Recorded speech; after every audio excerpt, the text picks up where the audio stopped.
Hey, it's that time again, y'all. 4-ish o'clock. We are the Heels of Time. I'm Theo. This is Derek. And we got a cool episode today. We're going over some of the Olympians as well as the Tavaran.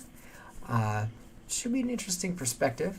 A little bit different from our other previous times where we've gone through them. This is actually more of a compare-contrast of all three with all three. And if you don't know what we're talking about, you will in a few. However, Derek decided to throw a curveball because, he does that so often to me. And he heard a rumor, which of course I haven't heard because I don't like trailers. I don't watch that stuff for movies, for TV shows much, because I like to be surprised and not affected by critics and such.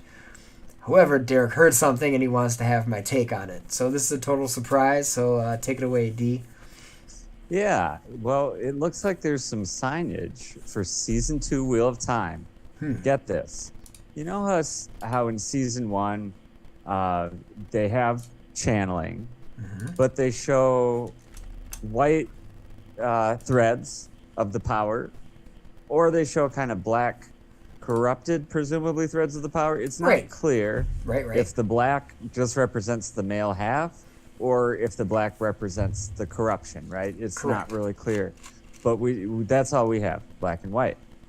Well, in some promotions for Wheel of Time Season 2, they show a tapestry of like a colorful weave, like, all five, the red, the for fire, the blue for water. And for all the colors, the green for the earth. I think it's green. And, probably white, or maybe white for air.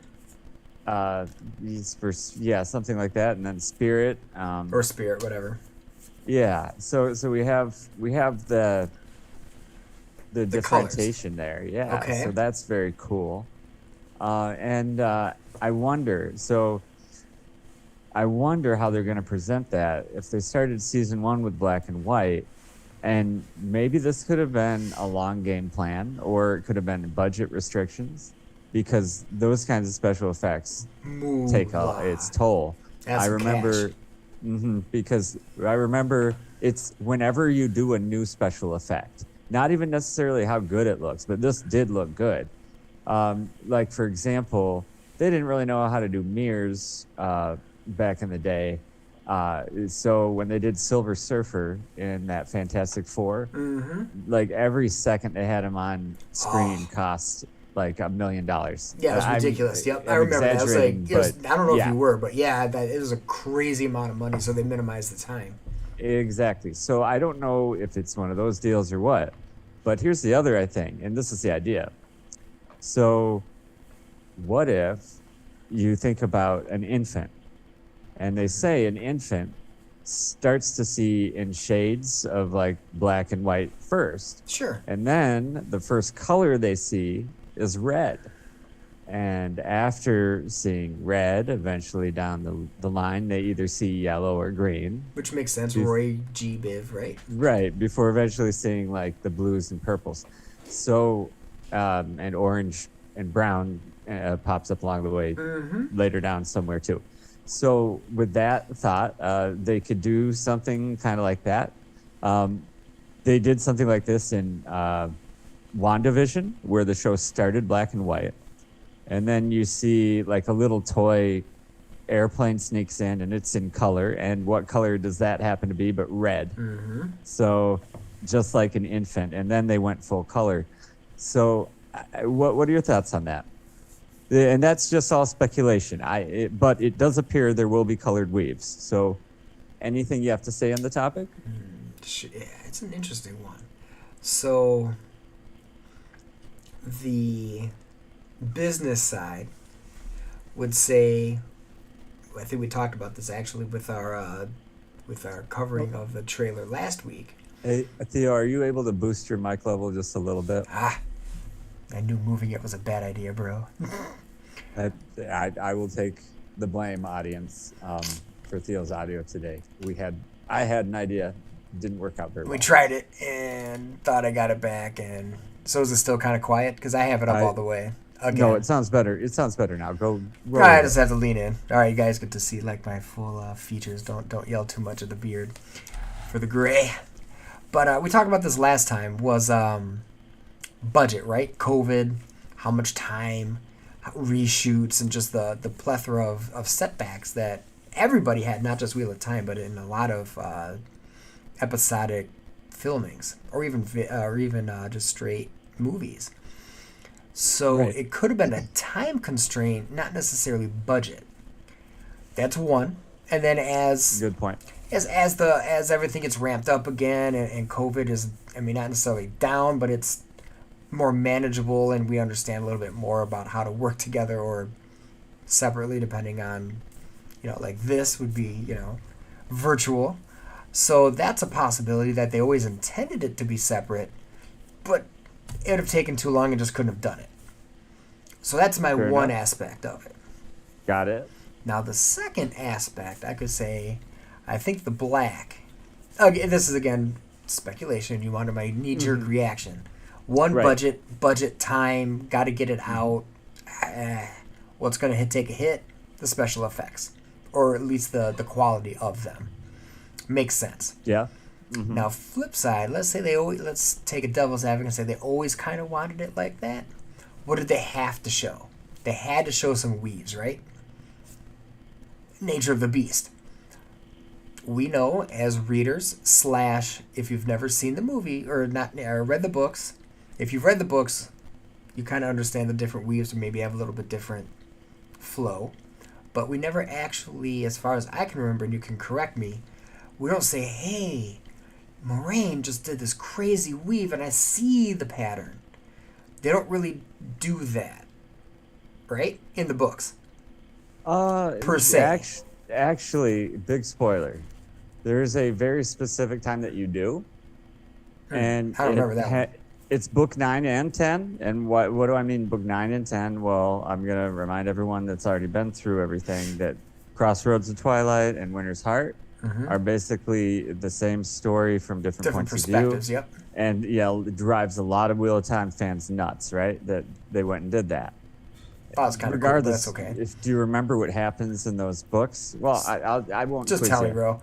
Rand and Nynaeve get together. Big spoiler. Right. And they cleanse the source. Right. Of the Dark One's taint. Right. Yeah. So when they do this, it actually Robert Jordan describes the elaborate tapestry of webs that Rand is weaving in the sky, basically, because it's so big. So they specifically comment on that. And I think there are a few weaves in the book series that you actually know as a reader, not what they look like, to your point, but which weaves are being used, like, oh, this uses fire and spirit and earth, that kind of stuff. Sorry, more what I meant was not necessarily describing of it, but they didn't say Moraine had green shooting out of her fingers. Not like that, but they do eventually say what color each weave is. Right. I know for sure fire is red. Yep. Okay, for example. Yep. So what I'm thinking is the black is the male, aka tainted. The white, if you combine colors together, you either get black. So again, depending on which way they want to go with this, if you blend all colors together and do, maybe they're making it black as in all of them together to make one mega power. We don't know yet, technically speaking, right? Because you could just be channeling all the things, or it could be black for taint. The white. Good point. I see what you mean. You're saying they potentially could go either way. Right. What do you think it is? I think it's a combination of both. I think that budgetarily and time constraints, as we saw in other rushing, I think that helped push it along. They had to make some type of delineation of stuff first season. Easy. What's the easiest going to be? Black, white. Yep. Going to be easy on the Photoshop or whatever the hell, InDesign, whatever the hell they used. Easy to click and clicky, knock it out. One done. So easy. let me put the question another way. When presumably they clear the taint down the road, if presumably we have that many seasons of the show, will that change the color of Sedan? Will it become white or like a gray instead of, or a silvery? Something maybe it's still distinguished from the white female side, if you will, but is it still going to be that black color? Again, depends on how. I don't think it's going to be black. That'd be my So you guess. so you think it will visibly change, and what we're seeing right now is at least Is the corruption. is something about the tank. Okay, good. I think the black is something with the corruption. When, if and when they decide to cleanse it, because I guess you never know if they will, but assuming assuming they do cleanse it, if the female side has the 5 colors, if they break it down that way, like just the 5 colors, and then also depends. If you're weaving something with fire and earth, does that combine the blue and the green? Or wait. If you happen to weave something that has like multiple powers together, like multiple elements, will they blend the colors together, or will they be like overlaid? I see. Okay, so the weaves, we don't exactly know how they'll do the colors and whatnot. Yep. But if they build off of what they've shown us in the show so far, you see Maureen, for example, gathering threads of power from different locations. Yep. Presumably each of those be a different color. Yeah. And then when you combine it, would they be... That's anyone. It could blend together. That's anyone's guess. They could try to make it look like a tapestry. Right. Like, like a braid, like a hair braid, where you can see all the distinct colors. Weave them together. Yep. So it would make sense to go that route, kind of braid them together, like drawing from the different elements, braid them together and zap it. That'd probably make the most sense. And then have the male, since they don't really do it that way, a silvery, shimmery type thing. Instead of like pure white, because it's got to be still a little bit different. Make it, but not black. But if you make it gray, you're technically blending black and white together just in a very little amount of black. So it depends on how technical you want to get with the coloration and what the colors mean and how they overlay them or how they wrap them. But that is going to be dependent on how they do the female one. Because if they blend the colors together, like yellow and blue make green, which would be dumb because I don't think there's a yellow, but hypothetically there would be. If you did it like that, and then you made the male a dark gray, that means they blended white and black together. Which would make it weird because if you're trying to take the black away, take the taint away, you would have pure white. Okay, well, I like that, and I like that the idea that the show could have potentially left a bridge so it won't be too crazy for the audience following this that's not a fan of the books. You gave a good option for that, I think, and the idea specifically of, well, when things blend together, maybe it'll just be harder to distinguish, and I also like that you point out that, it clearly is the taint, but we're going to distinguish the male half from the female half. And here's another thought. Maybe we'll see white versus black as shorthand to distinguish when a man is channeling against a woman, just so we know who's channeling. And in other instances, we'll see the color. Maybe the colors will appear, for lack of a better turn of phrase, first person view. Right. True. For example. I like this. This is a big deal for the show, having colored weaves. We got to see that, by the way, by the Dabble brothers. Folks that are interested should look up that there was a colored Wheel of Time comic book. I don't think it finished the run. Someone can correct me if I'm wrong, but it's beautifully illustrated, and it stays very, very true to the book, possibly true to the book. Maybe the show understood where other places made mistakes. You can't have a carbon copy. No. It just doesn't quite work. Um, uh, which Harry Potter movie is the closest to the book, right? Isn't that the first one? And isn't that generally the one that people pan the most? So, Yeah. I which think five is pretty close too. But I think by then they got a lot of the special effects down pretty well, and the story characterization, the arc was already going there. Most if you made it to 5, you already read the books. Yeah. So they figured out like the flow. Yep. But they still changed a lot of stuff, and people forget that.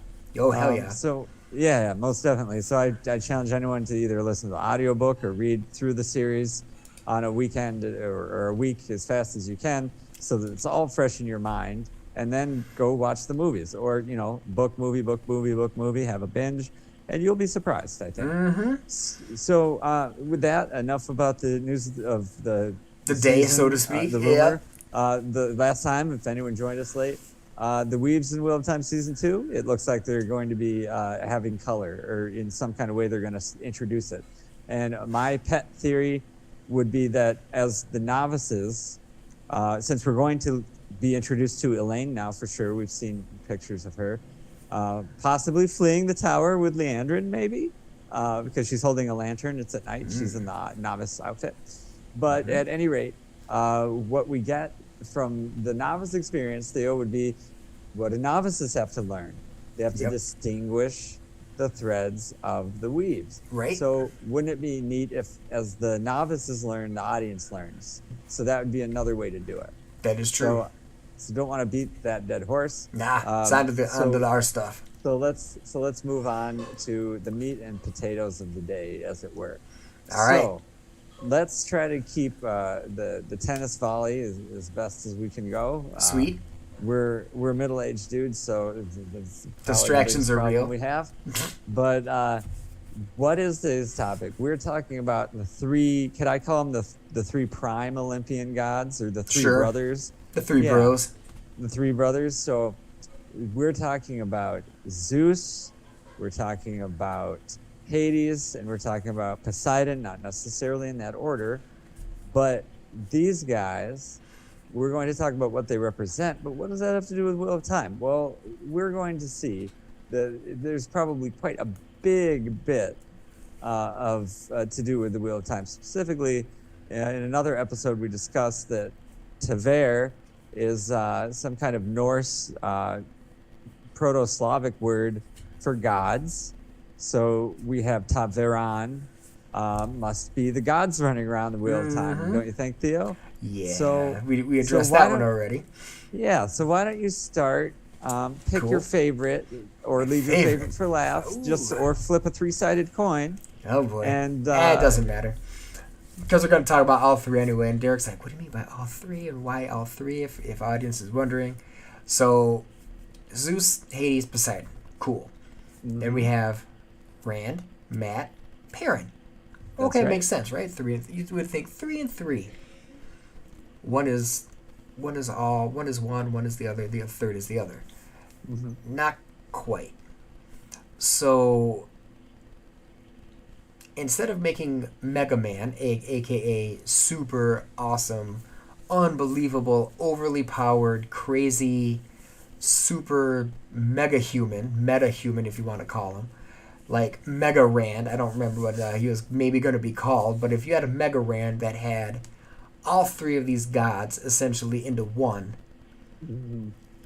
yeah, once he clicked who he would be, I don't think there'd be anything that could literally stop him, period.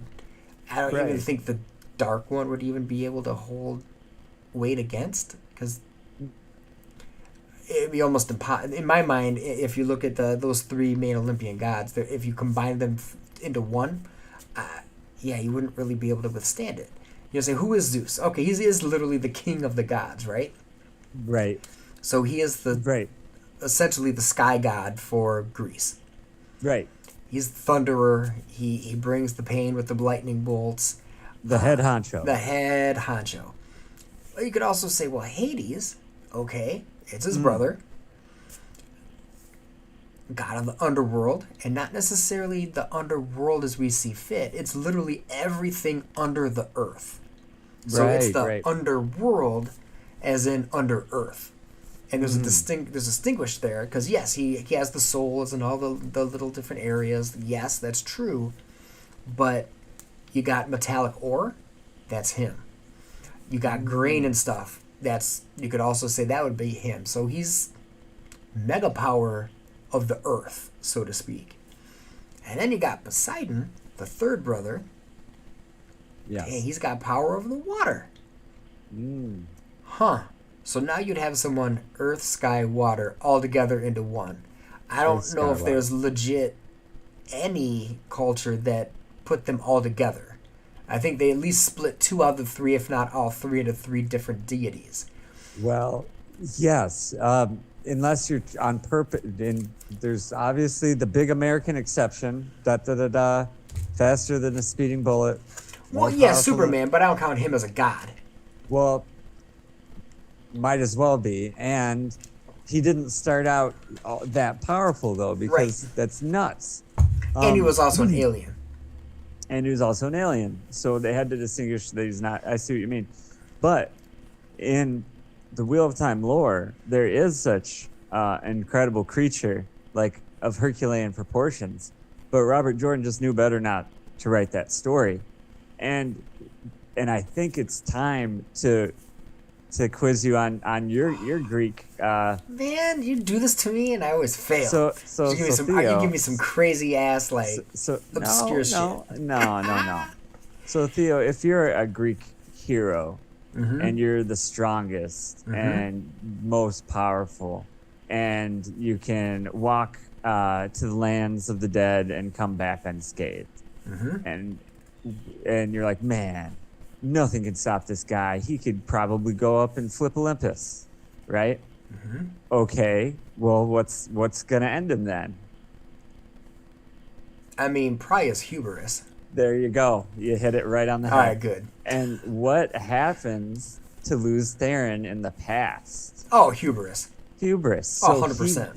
Exactly. So he was your Samson or your Hercules. He was everything, and tall, and broad-shouldered, and muscular.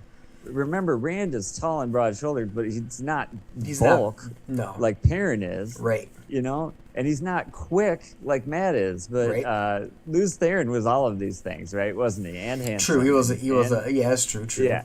So he was your classic, kind of like your classic Achilles. Like, well, I'm just going to go and do it all myself, you know?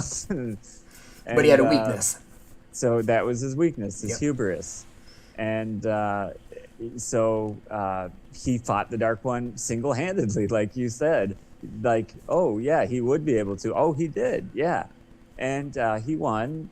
Ish. Ish, right. He won at great cost, let's say. Always a cost. Yeah, because of that's the hubris. Yep. So, yeah, he's like, yeah, I can take on the Dark One. Yeah, well, you literally did. Like, now the power has the Dark One in it. Good job, bro.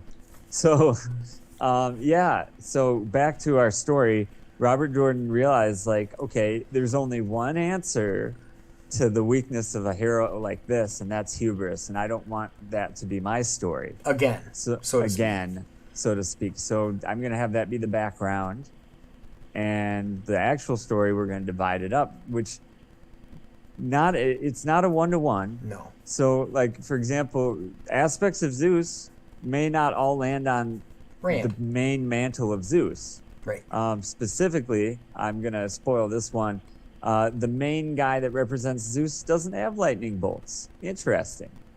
So, at least not exactly.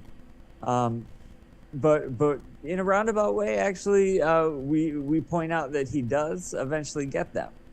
So, just not directly. He's not the one doing it. So I'm gonna throw it back to you. Let's narrow it down. Which god do you want to pick on? Yeah, we'll go Zeus first, man. I got Zeus up first anyway, so we're good. All right.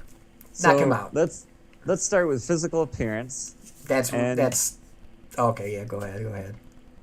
I was about to. Yeah, go. No, all right. Usually he's a tall dude. He ripped, little bit older. A little bit older. Quote unquote older, not like my old, but maybe Derek's old. And ripped, of course. Longer hair, beard. There we go. Muscular, and likes to, I won't say pound, muscular. But throw. Yeah.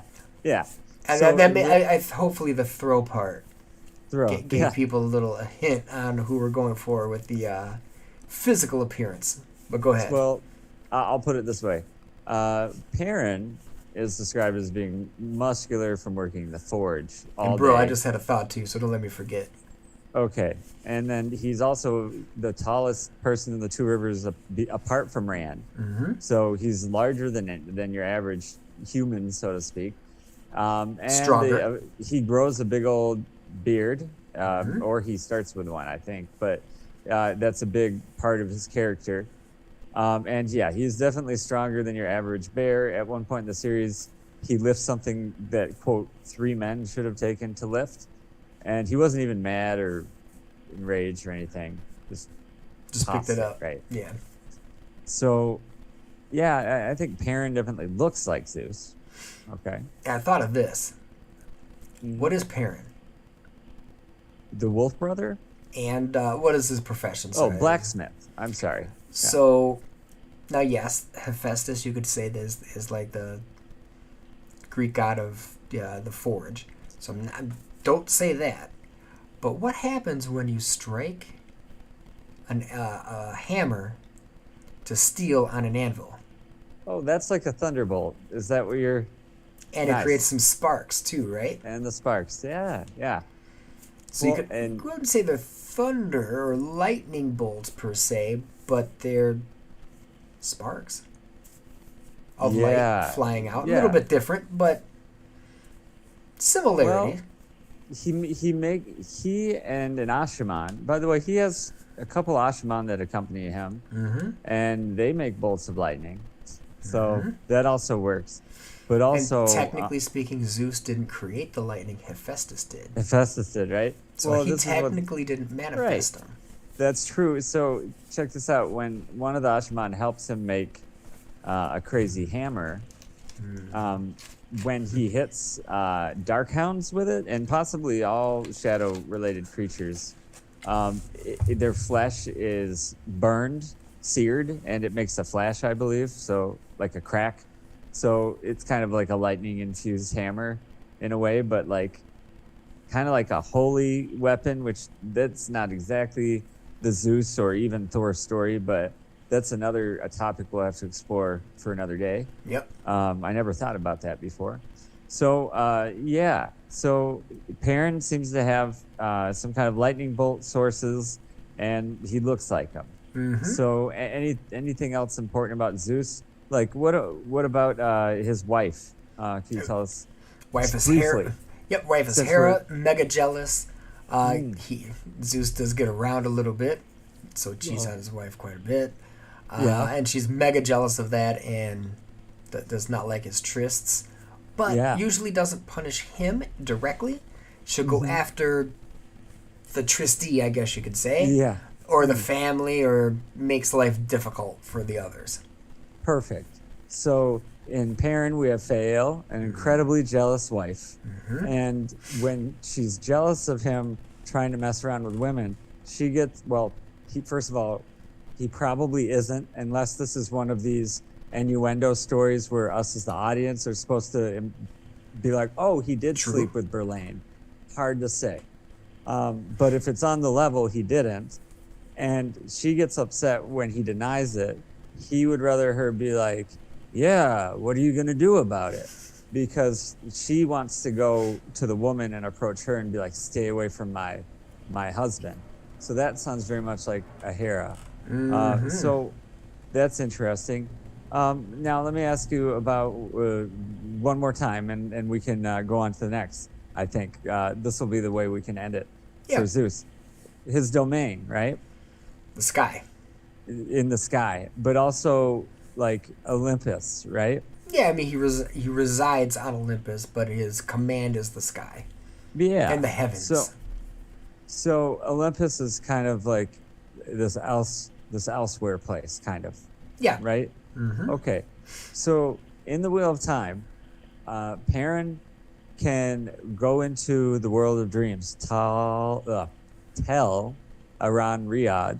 He can go in the flesh, which gives you more power while you're there. Mm-hmm. In addition to just having more power while he's there, he seems to be able to exert his will 100%. So in this domain, just literally whatever he thinks will happen. I believe he can mend his own flesh even. It's crazy. He can just change landscapes and mountains, volcanoes erupt, teleport to here and there, or move at incredible speeds. Reinforce his own strength, his own resolve, his own toughness by imagining himself as being as tough as an oak tree, and then an arrow won't penetrate him. That kind of stuff. Mm-hmm. So he can even, at one point, I believe Egwene almost accidentally balefires Perrin in the world of dreams. And he basically just waves his hand and makes it go away. And by the way, you said something about oak trees, right? Yeah. Yeah, one of Zeus's sometimes depictions, has a crown of oak leaves. Oh, Just that's saying. I didn't know that. Perrin, that's really cool. Perrin has associations with an oak tree in the Two Rivers. So very cool. For those reasons, we say Perrin is Zeus. Well, that's interesting. He has a lot of characteristics like Zeus. I hope someone learned something today that they didn't know. So we still have two Olympian brothers left. We'll go Poseidon next. Oh, okay. So not saying that Hades is my favorite, but he's an interesting dude, though. Right, exactly.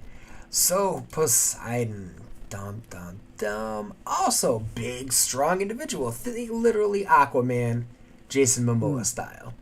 Yeah. Ripped just like his brother, big guy, usually again, longer hair, wavy and thicker beard. You're like, okay, so who does he look like? I would have to say, but not as gargantuanly as Zeus, so I would probably put him more along the Rand side. Interesting. Because Hades is different. So Rand is kind of, he's tall, he's not lanky, he's solid, but he's not he has broad shoulders, but he's not wide. Right. So I think of Rand as almost maybe kind of like a serpentine which would fit almost with the water. Almost like a seahorse or an eel. Right. Like a seahorse. I like that. I actually like that description a lot. Mm-hmm. So Poseidon is, now you could say Zeus. Man, does he have some wrath? Sure, but he's calculating. He's smart, cold, calculating. He does a thing usually for a reason. He doesn't just go do some crazy stuff. Poseidon is a little more crazy. He'll just go off kilter and just, you screw with me, you're dead. And you're like, well, I didn't really do anything to you. Too bad you're dead anyway. Because he's not like a battle beast, but he is violent. He's got ill-tempered. He gets mad as hell. So he has the earthquakes. He's got the tsunamis. He's got the horse, because he's considered the creator of the horse, because remember, horses are like hippopotamuses back in the day. So he's got a lot of things. He has big beef with Athena. You're like, why Athena? Well, Athens is named Athena, right? Yep. Zeus, or the people of the city were like, we're going to name a city after a god. Bring some stuff. Athena brings the olive. Poseidon, an awesome fountain. Because it's not super, just kind of dry. Greece. Everyone's like, damn, the olive can grow without water, pretty much. Olives. Hey! What's Greece known for anyway? Olive oil. Right. So he's like, damn you, Athena. So usually if Athena's like yes on something, he's no. I see. He's like, I hate you guys. He hates Odysseus too. We get into that way down the line for our discussion on the Odyssey, which is down the road.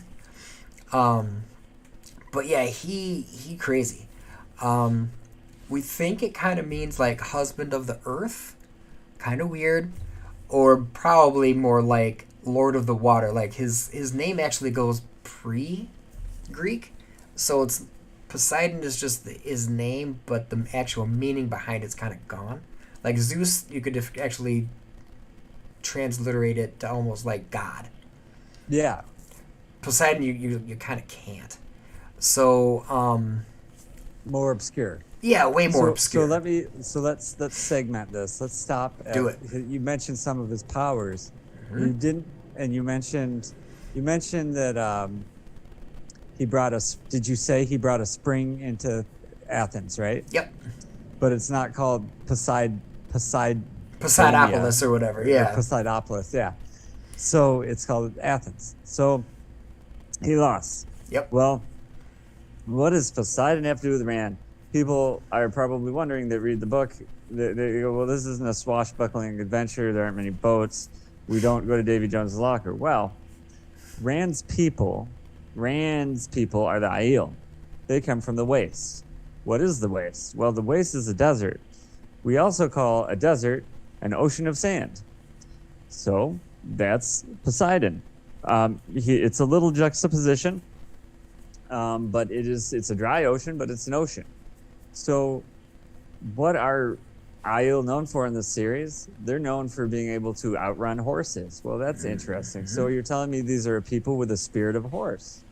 Yep. And they follow Rand. Okay, so that sounds like Poseidon when you talk about this. You also said that Poseidon and Athena were constantly squabbling and competing. And one of the things that Poseidon did was give a freshwater spring to Athens.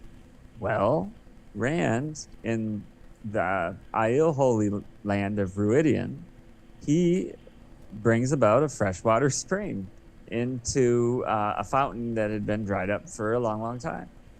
What else does he do? So after that, in relation to Athena, well, I personally peg Avienda to be Athena, even though she becomes a lover of Rand's. At first, they squabble, and she says up, and Rand says down, and Rand says left, and she says right. And he tries to do the Aiel ways and whatever they're supposed to do, and she constantly says he's doing it wrong. So that's kind of reminds me of that, at least. There are olives in the Wheel of Time, so presumably they come from olive trees. But we don't have an olive tree in Ruidian, but what we do have is the Avendosora tree, which is the tree of legends, or the world tree, possibly. And so that's right next to the spring that Rand was able to make. So that's interesting. So that doesn't quite do it with powers. Rand definitely causes earthquakes. Okay. So he's the earth shaker. So here's a crazy thing too, Derek. And eventually, hold on, one last one. Yeah. Eventually, the sea people end up following Rand. Right. So he does get the water ocean as well as the sand ocean. Mm-hmm. And Poseidon is also the king of nymphs, usually seafaring nymphs. So think of the sea ancient maybe as nymphs. Oh, okay. Okay, that's interesting. That's a potential. So another thing, because some people are going to say, wait, didn't you say there's like a little bit of flip-flop? Right. Yes. That might happen, yeah. So what does Zeus also reside over? Weather. Oh, okay. What does Rand knock out later in the books? Does it get some like hurricane and tornado type things coming down? Well, no, he definitely does weather. He makes it even rain for the very first time in the Waste. It never rained there before. So that's got to be like a Zeus power, right? Right. So, and he also... Does the earthquake, which is Poseidon, but he can also make lightning occur at the furthest he can see. He can make... So that's Zeus. Yes. So they are mixed up a little bit. But here's a Poseidon power, if you think about it. So at some point in the book, Rand employs what is referred to as I think it's called a death gate. And he takes the gateway, which is normally just a window in the air that when you walk through it, you will suddenly be somewhere else, like a portal, teleportation portal. Well, Rand makes these moves, and he makes them oscillate up and down and in and out, and he makes dozens of them. So he makes a wave of destruction. He also turns the earth into tidal waves, is how they're described in the book, like worse than earthquakes. So that's definitely some Poseidon action going on. Oh, heck yeah. Mm-hmm. Heck yeah. Now, out of the 3 Wheel of Time characters, who would you say would have the most piercing eyes? Like, glare at you and... Would you say Perrin, Rand, Matt? That's hard to say, because I would say eventually Perrin with the wolf eyes. Mm-hmm. But when Rand has the one power, he's able to see incredible details, right? Mm-hmm. So the only one that you have Matt's glare too. And the only one that you naturally had good eyes was Matt. And Matt had the best eyes of anyone in the Two Rivers before their adventures started. And guess who has piercing, who is known, literally known for piercing eyes? Poseidon. Okay, that's Poseidon? That's Poseidon. Oh, that's interesting. I didn't know that. So, there's your cool. 3 kind of weaved dudes kind of going all around. I see what you mean. Very good. So, he's not my favorite god, because he's kind of a jerk. But Hades, right? Hades. He crazy. In a good way. You want to start with this physical description? So he's a little bit slighter build. He's, if you think of as a god, like beefy, muscular, even sinewy muscular. Yeah, he's kind of not. He's I wouldn't say tall and skinny. He's still ripped because he's a god, of course. But out of the 3 bros, definitely the smallest. Not in terms of stature, not in terms of like height or whatever, but smaller guy. Again, in a human, he would still be a huge human. But discussion for another day. I don't think you're going to bring this up. Technically, he's the oldest of the brothers, but he gets gypped. Yeah, because Zeus is technically the youngest. Yes, yeah. But he's the most powerful. Story for another day, though. Quote, yeah. So yes, he is the god of the underworld, but like I said, it's not just the human souls and like the land of the soulless and all that kind of stuff. That's not quite right. Yes, that's what he controls, but again, it's like everything below the earth. So he's technically mega rich because everything in the land is his.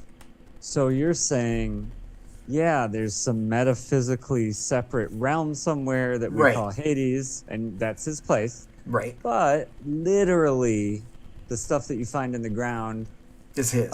Is his also. Yeah, like gold, silver, ore. And because of his wife, even the stuff that comes out of the ground. Right? Yes, Persephone, correct. Tricked her, ruthless trick, but he still tricked her and grabbed her. So yes, hence why we have the seasons. So yes, it is interesting. So he's sorry, an interesting that was my bad. So so his appearances, okay. So kind of grim and kind of sunken in face. So I know everyone. I wouldn't say skeleton but I get you. So I know everyone's like, well, we're talking top. We're on Matt is the only one left. So how is he Hades? Well, if you didn't watch our previous video, let's go over some of the reasons why. Well, the first time we get an appearance of Matt in the first book, he's described to be kind of like gangly and long-limbed like a stork. Yep. So that's interesting. So, I mean, he's not a weak guy. He's just spry. He's he's the quickest. He has the quickest hands of anybody.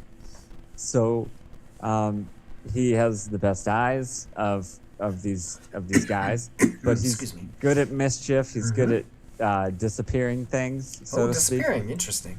And not getting caught, right?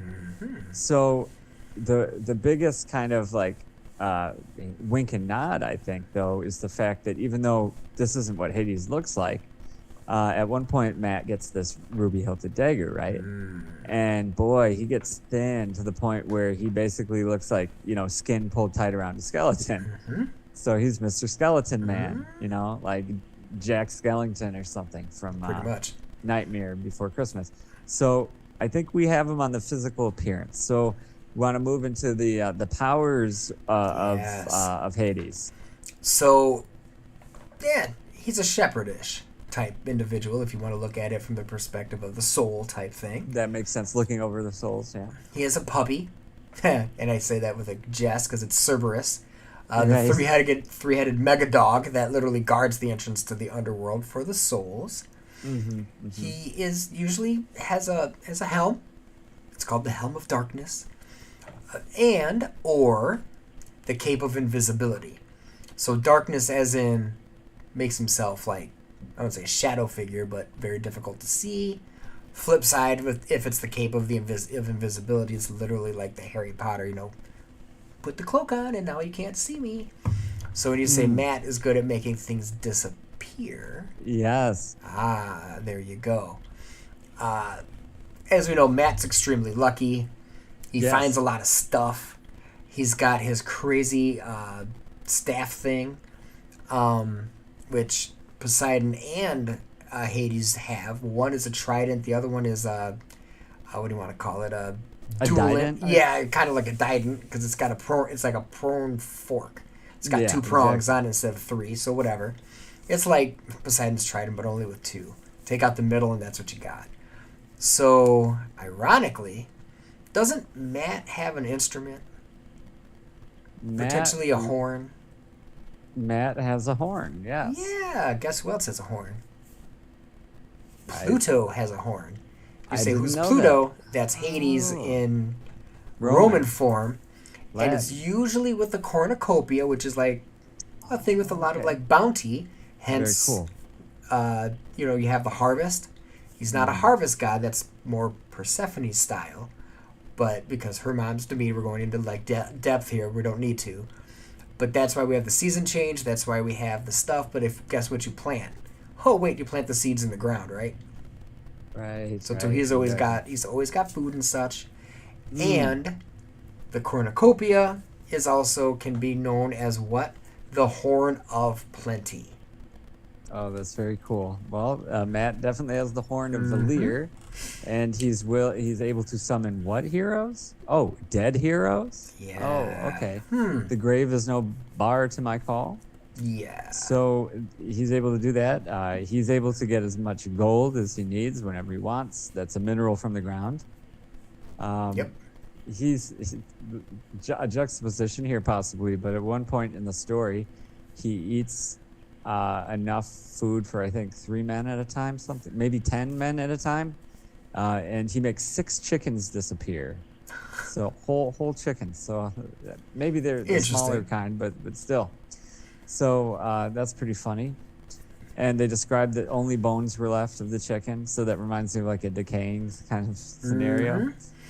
So I think we have Hades here disappearing. He has the fox. The silver fox head medallion that he wears, and as long as it touches his flesh, he can't be channeled at or to. The weaves will melt away; they won't find him, so he's kind of invisible in that way. But more literally, he can hide. He can, he can make himself. He's very spry, he commands a group of people. Commands, right? Yep. So he has kind of his souls that he leads. He has actually literally an army at his beck and call that dies over and over again at the end of the story. So that's interesting. So there's a lot going on, and there's a lot more to mention. That Matt is going to be our Hades for sure. And here's a juxtaposition for you, Theo. I think you'll really like this. I got one for you too, man. So go for it. No, you go first. Okay. So I know you like Cerberus, right? Yeah, he's a cool dude. Okay. Little homie. Okay, Not dude, but little dog. So what if I told you there is a wolf in a way with 3 heads, and he is giant, You're like, well, I don't remember that. Well, not exactly like that. But check this out. It's kind of a sad story, but it works. So when Perrin is initially learning about being a wolf brother, the first wolf that approaches him and is like cool with him, who also gets killed by white cloaks, is Hopper. Yep. So that's one head. Yep. Well, then Hopper's in the wolf dream, helping Perrin. In the wolf dream, Hopper is slayed by Slayer, helping Perrin. Yep. That's two heads. Yep. Perrin thinks he's gone forever.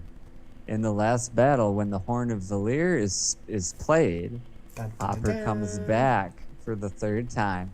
This time in a huge wolf spirit body, like a dire wolf body, and he's like killing Trollocs with like every paw swing a Trolloc dives. And they're hunting the Dark Hounds, is what they're hunting, and their bites can kill the Dark Hounds. So what do you think? Do you think that could be a Cerberus? Oh, absolutely. So, and that'd be a Perrin thing, right? Yep. So there's your flip, and there's another big flip with Hades, and that's why I kept him to last. Okay, good. Here we go. So, Hades. Underworld souls, right? Yes. Every human has what? A life. Right. Every human will die. Yes. So eventually you will always serve Hades. Oh, okay. Yeah. So he is known as the host of many, attractor of men, whatever you want to call it. But that means he's always going to lead some type of army. It's not necessarily a war army, but army of men, women, all the stuff, right? All of those souls. Yeah. But Perrin, doesn't he also have attracting the men with a real army, right? The Two Rivers, right? Oh, yeah. Oh, most definitely. He unites the whole Two Rivers. And then Rand, needless to say, he's got the biggest army of all, I would think. Right. So wouldn't he also be part of that too? So there's your Hades split up into the three. Yeah, no, I definitely see what you mean there. Yeah, no, I like that. They all kind of, yeah, no, most definitely. And Rand is definitely, I think, when the story concludes, the characters in the series, they're probably going to look up and think about Rand, right? Not Perrin, probably, right? Right. So there's going to be some kind of switching around there too. Mm-hmm. So very good deal. So we have discussed kind of the powers of Hades. Oh, last thing though. So what's his domain again? So this is the interesting thing. You mentioned it, so you can just say it again briefly. Underworld, or stuff underneath the earth. Underworld, right. So Matt is the only character in the series that is virtually able to go to the snaky, foxy land, the Aelflin place. He's able to basically come and go as he pleases. Yep. His staff allows him to enter at that tower, and he can leave by using the staff in any wall, apparently, in the place. And even he had to pay a price in order to get someone out of there. Always. But he was able to come and go as he pleased. And again, when you take someone from the land of the dead, there's always a sacrifice of something. Yeah, exactly. There's always a price to be paid. So, to recap, and I'm going to recap it in a weird way that we've never quite put it before. Go for it, man. So, we have Zeus in Perrin, and he has the realm of Olympus, but in this case it's Tel Aran Riyadh. We have Poseidon in Rand, only in this time, instead of just the ocean and the abyss, he has a ocean of sand in the desert, but then also the literal ocean in the sea people. And finally, in Hades, in Matt, we have what seems to be complete dominance over this Elseworld Aelflin place, which, remember, even within the canon of the story, I believe Telmaines, one of Matt's own people, says, Matt, there's a rumor going around that you went to the underworld and made a deal with Shaitan to get that spear. So clearly, even within Wheel of Time canon, they think about the Aelflin places as being some kind of underworld. Exactly. So we have the 3 domains, and we have them covered. Oh, and here's the last little tidbit that I think you'll really, really enjoy.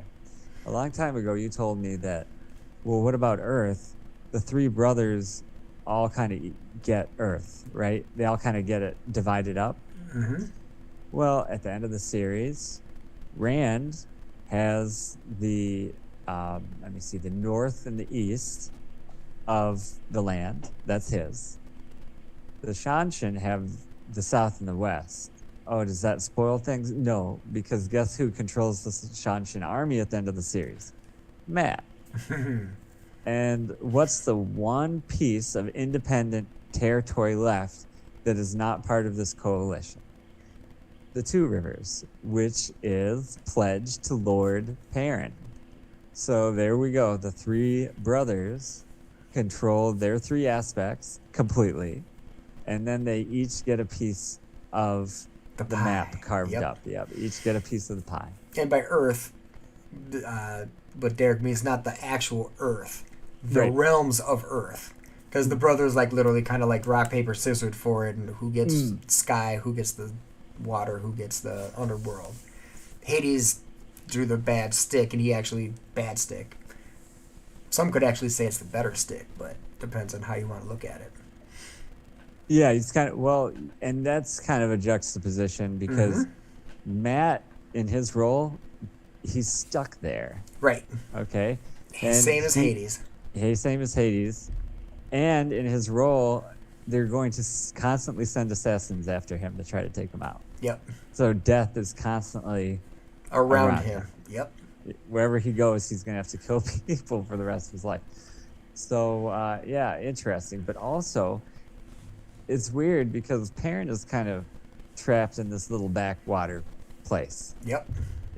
So that's kind of he gets the smallest chunk of land out of the 3.